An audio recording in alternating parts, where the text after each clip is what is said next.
Playing in the NFL is a brutal, high-stakes game, but anyone who thinks the quarterback has it the hardest clearly hasn't spent a day in the shoes of an NFL head coach.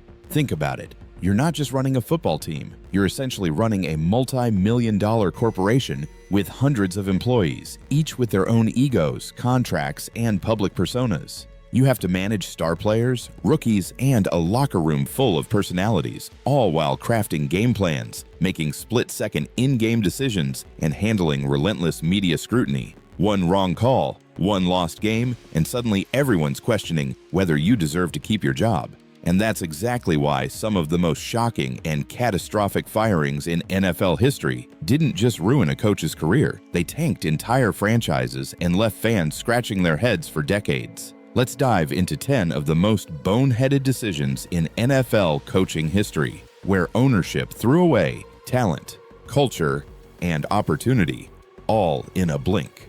Bill Belichick. Today, Bill Belichick is a legend, a six-time Super Bowl champion, and widely regarded as the greatest mind football has ever seen. But back in the mid-1990s, he was just another coach in Cleveland, and the Browns decided to cut him loose. Belichick had taken over a dysfunctional team in 1991 and slowly built them into a winner, culminating in an 11-5 season in '94 and a playoff victory, their first postseason win in over a decade. Yet the moment Art Modell announced the team's move to Baltimore in 1995, chaos engulfed the franchise, and Belichick was out. Imagine if Cleveland had kept him. Could they have been the NFL dynasty of the 2000s?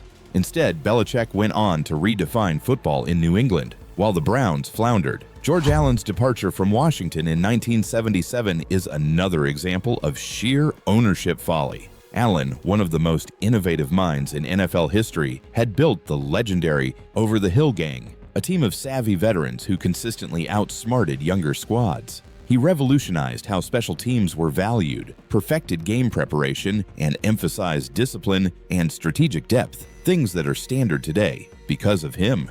Yet when he turned down a 4-year, $1 million contract extension due to disagreements with ownership, Washington promptly fired him and replaced him with Jack Pardee, one of his former players.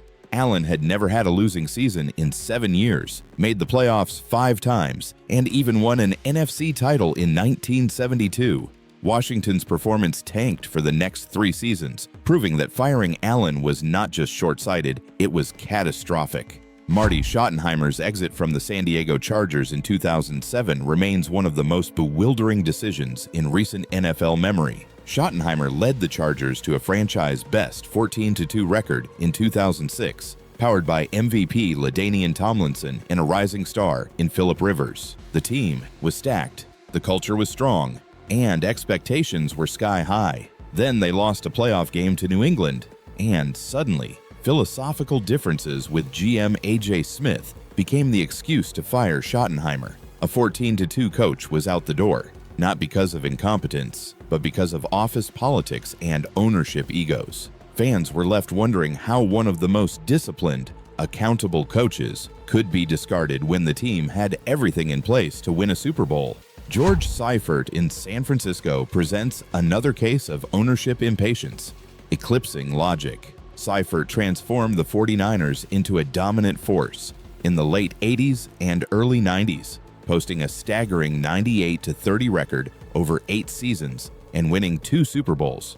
But in 1996, after a 12-4 season and a divisional playoff loss, the 49ers pushed him out.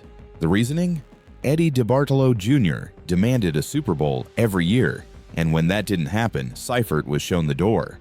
What followed were years of mediocrity under Steve Mariucci and a gradual decline that took the franchise out of contention for a while, demonstrating just how short-sighted that decision was. Then there's Jim Harbaugh, whose tenure with the 49ers was a whirlwind of brilliance and drama. From 2011 to 2014, he transformed a 6-10 team into perennial NFC contenders, reaching 3 NFC championship games and coming within a few yards of a Super Bowl. Yet after one 8-8 season, tensions with GM Trent Baalke boiled over, and Harbaugh was shown the exit. The post-Harbaugh era was chaotic, with coaches like Jim Tomsula and Chip Kelly managing a disastrous 7-25 record combined. Harbaugh had built a defensive identity, elevated stars like Patrick Willis and Navarro Bowman, and turned the team into a contender. Letting him go was not just a personnel move. It was a culture disaster. Mike Vrabel's firing from Tennessee in 2024 is a cautionary tale of misreading talent and impact.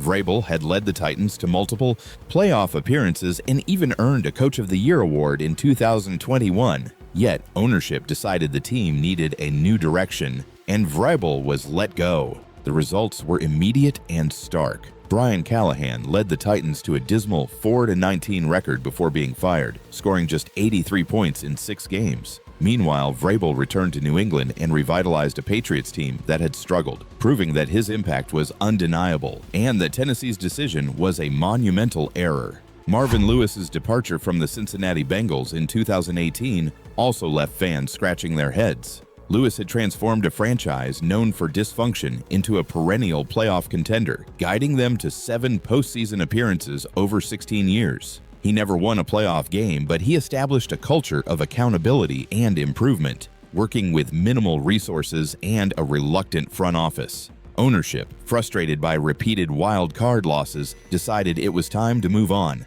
The result? A 2-year slump before Joe Burrow arrived, proving that sometimes patience and culture are more valuable than immediate postseason success. Mike Shanahan in Washington was another high-profile casualty of poor ownership decisions. Arriving in 2010, Shanahan faced a roster in disarray and a franchise mired in chaos. He quietly rebuilt the team, finding gems like Alfred Morris, who rushed for 1,600 yards, and guiding RG3 to a division title in 2012. Injuries and meddling from Dan Snyder, however, led to a rapid breakdown in trust and eventually Shanahan's departure, leaving Washington back in mediocrity. Shanahan had proven his value by turning around a broken franchise, but ownership's impatience and interference erased years of work in a matter of seasons. Jimmy Johnson's split with Jerry Jones in Dallas is the textbook definition of a golden divorce. Johnson transformed the Cowboys from a 1-15 disaster to a back-to-back Super Bowl champion, crafting a dynasty from scratch and rebuilding the roster through the draft. Yet, when Jones began publicly taking credit for the team's success, Johnson left weeks after winning his second Lombardi. The Cowboys remained successful in the short term under Barry Switzer, but the dynasty never truly reflected Johnson's vision again. This decision highlighted how ego, credit, and public image can blind even the most successful franchises to the value of their head coach. Finally, Bum Phillips with the Houston Oilers embodies what happens when ownership can't resist micromanaging a team on the rise. From 1975 to 1980, Phillips took the Oilers to consecutive AFC title games and turned them into a legitimate contender. With cowboy hat, boots, and a no-nonsense approach, Phillips became the face of Texas football. But after a back-to-back playoff run and an 11-5 season, owner Bud Adams wanted more control and fired him. The result was a decade-long decline before Warren Moon arrived, squashing what could have been one of the most exciting eras in franchise history. Looking back, these 10 firings illustrate a recurring theme.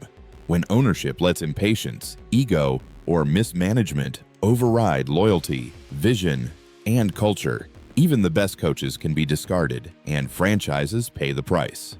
These are cautionary tales of what happens when brilliance is undervalued, strategy is ignored, and long-term success is sacrificed for short-term whims. Which firing shocks you the most? Do you think any of these moves were justified, or were they all catastrophic mistakes? Some of these coaches went on to cement their legacies elsewhere, proving that the talent was undeniable and the fault lay with those who let them go. The NFL is a brutal league, but when it comes to coaching, the real battles are often off the field, and these stories are proof that the decisions made in the front office can define a franchise for decades, for better or worse.